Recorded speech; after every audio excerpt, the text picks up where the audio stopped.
Hello साथियों, मैं सौरभ कुमार सिंह और बीपीएससी ट्री यानी प्रथम पेज की बहाली को लेकर सबको अपडेट करा दें।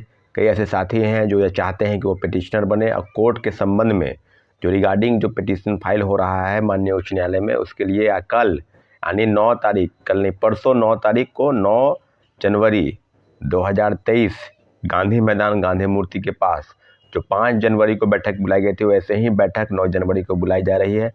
और जितने भी नए साथी हैं जो चाहते हैं कि हम मेरे अभी पिटिशन फाइल हो, तो अपना डॉक्यूमेंट आधार कार्ड, एडमिट कार्ड, TRD1 का स्कोर कार्ड आदि जो संबंधित डॉक्यूमेंट्स है वो लेकर गांधी मूर्ति गांधी मैदान के पास 11 बजे के आसपास जमा हो जाए, क्योंकि इसके बाद ये अंतिम बैठक होगी। अब इसके बाद कोई भी बैठक नहीं होने जा रही है।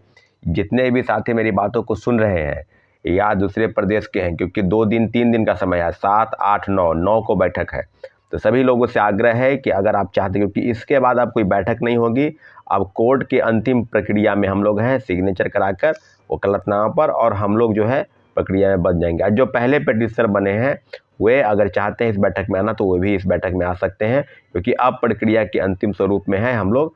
इसलिए जितने भी साथी मेरी बातों को सुन रहे हैं वो पिटिशनर बने हैं वो आएंगे, लेकिन नए लोग की संख्या ज़्यादा रहनी चाहिए, क्योंकि उसकी संख्या पर हम लोग अभी तक जो चीज़ें होंगी कोर्ट के संबंध में वहाँ मिल बैठकर बात करेंगे। साथियों, सबसे महत्वपूर्ण बात जिस बिंदु की चर्चा अभी हम करेंगे वो है कि क्या बीपीएससी के अंदर जो भी भ्रष्टाचार चला, यानी जो भी जिला से जो सूची आई, जिला से जो आवंटन किया गया, उसके बाद शिक्षक लगातार फरार चल रहे हैं। कई जिलों से सूची आई है, पटना से आई है, नालंदा से आई है, दरभंगा से आई है। तो जो TRD1 में डॉक्यूमेंट वेरिफिकेशन के नाम पर जो फर्जीवाड़ा का खेल हो रहा था, क्योंकि आप सबको पता है कि प्रथम पेज की बहाली में जो हड़बड़ी हुआ उसमें हजारों फर्जीवाड़े तरीके से शिक्षक बहाल हो गए। और आज जब जब नींद खुली है विभाग की, शिक्षा विभाग और बीपीएससी की, तो जांच जब चल रही है तो सैकड़ों शिक्षक जो हैं जो ज्वाइन कर लिए हैं वो फरार चल रहे हैं, भागे हुए हैं। तो ये कहीं ना कहीं ये विडंबना है कि जिस प्रकार से प्रक्रिया चली कि जो फर्जी वाले हैं वो बहाल हो गए, अब उनको बाहर का रास्ता दिखाया जा रहा है, परंतु जो मेरिट वाले हैं उनके साथ तो बिल्कुल अन्याय नहीं हुआ, खासकर जिनका उम्र ख़त्म हो गया। अब बात है कि नौकरी के नाम पर 93,000 लोगों को नौकरी दिए और हर जिलों से लोग फरार चल रहे हैं, तो वो डाटा कहाँ पर आकर अटक जाएगा। उसमें से भी 28,800 नियोजित शिक्षक हैं। तो जो मंशा है सरकार का वो नियुक्ति प्रक्रिया कराने का, उसमें शिक्षा विभाग और बीपीएससी की बहुत बड़ी लापरवाही चूक हुई, जिसके कारण इस तरह की चीज़ें सामने आ रही है। और कई जिलों से मुझे लगता है कि हर जिला से कुछ न कुछ सूचना रोज़ आ रही है कि कहीं 150 शिक्षक फरार चल रहे हैं, कहीं इतने पकड़े जा रहे हैं, कई के पास सीटेट की फर्जी प्रमाण पत्र हैं, STET, सीटेट, कंप्यूटर साइंस के, खास कंप्यूटर साइंस में तो हद है भाई, 50% लोग फर्जी हैं कंप्यूटर साइंस के। और उनकी बातों पर कई चीज़ें, दिव्यांगता का प्रमाण पत्र फर्जी बनाया जा रहा है, डोमिसाइल सर्टिफिकेट फर्जी बनाया जा रहा है। तो अब किन किन विषयों की जांच की जाए, अगर बात की जाए तो हम लोग तो शुरू से बोल रहे हैं कि जो प्रक्रिया अपनाएंगे उसी प्रक्रिया में खामी है। और मेरिट वाले जो हैं वो घूमते रह रहे हैं, मेरिट वाले घूम रहे हैं, सड़क पर हैं, आंदोलन को विवश हैं, मजबूर हो गए हैं। अब लगातार आप देख रहे हैं कि धरना पर बैठे हुए हैं, और जो फर्जी हैं वो बहाल हो चुके हैं। अब उनको बाहर का रास्ता दिखाया जा रहा है, कार्रवाई की जा रही है। अरे भाई, आप कार्रवाई कीजिए ना, लेकिन उनका क्या दोष, जो परीक्षा दिए मेरिट में थे और अभी तक वो घूम रहे हैं। पूरक परिणाम के नाम पर सिर्फ खानापूर्ति हुई।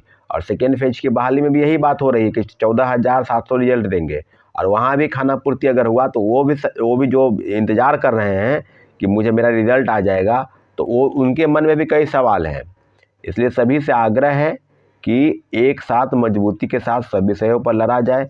खासकर आप लोगों से खास रिक्वेस्ट करते हैं कि आप लोग सिर्फ वीडियो देखने पर सीमित नहीं रहें। जहां कहीं भी आंदोलन, प्रोटेस्ट, धरना आदि बुलाया जाता है, तो भारी से भारी संख्या में अपने हक की लड़ाई के लिए जो भी आंदोलन लोग कर रहे हैं उनमें आपको उनका साथ देना है, क्योंकि ये लड़ाई आपकी है, आपकी नौकरी की लड़ाई है, ये भविष्य की लड़ाई है।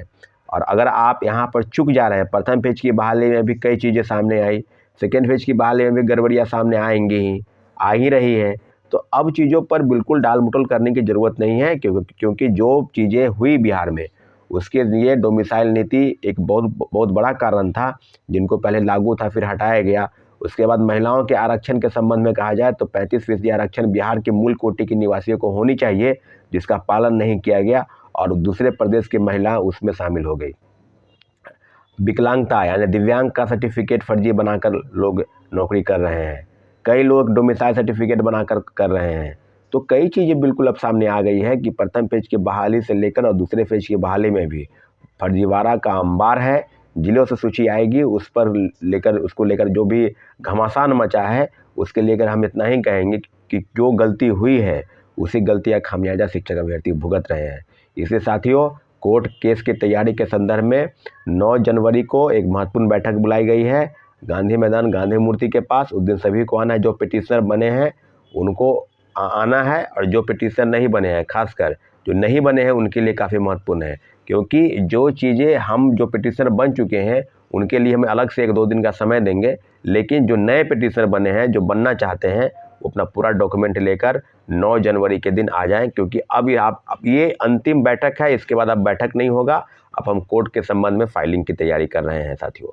धन्यवाद, जय हिंद। लेकिन इतना ज़रूर है कि आप लोगों के साथ जो भी अन्याय हो रहा है उसमें आप लोगों की भी गलती है। इसलिए आप लोग कहीं भी कुछ भी होता है तो बढ़ चढ़ कर हिस्सा ले, एकजुटता का परिचय दें, और निश्चित रूप से माननीय उच्च न्यायालय के शरण में जाने के बाद पूरक परिणाम जो 23,000 से ज़्यादा पद खाली हैं, सभी को भरने के लिए जो भी कवायद होगी हम लोगों के तरफ से वो उचित जो प्रक्रिया है वो अपनाई जा रही है। इसलिए बढ़ चढ़ कर हिस्सा ले और अपनी मांगों और अधिकारों के लिए जो राज्य सरकार ने जिसने गलत फैसला किया उसके खिलाफ में माननीय उच्च न्यायालय जाना अति आवश्यक है साथियों।